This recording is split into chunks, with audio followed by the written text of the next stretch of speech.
বাঘের মুখ চতুর শিয়াল আর বাঘের গল্প।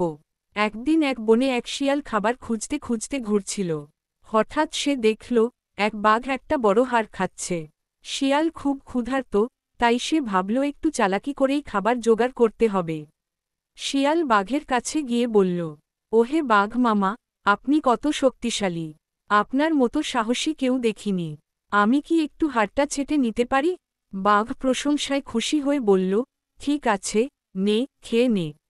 শিয়াল হাড়টা মুখে নিতেই একটা হাড় তার গলায় আটকে গেল। সে কাশতে কাশতে কাতর। বাঘ বলল, এবার বুঝবি, চালাকি সবসময় কাজে আসে না। শিয়াল কষ্টে বলল, মামা, আমায় বাঁচান, আমি আর কখনো চালাকি করব না। বাঘ একটু হাসল, তারপর তার থাবা দিয়ে হাড়টা বের করে দিল। শিয়াল বেঁচে গেল, কিন্তু সেই দিন থেকে সে বুঝল, ডানে ইশারা করা উল্টো হাতের তর্জনী চালাকি সব সময় বুদ্ধি নয়, কখনো বিপদও আনতে পারে।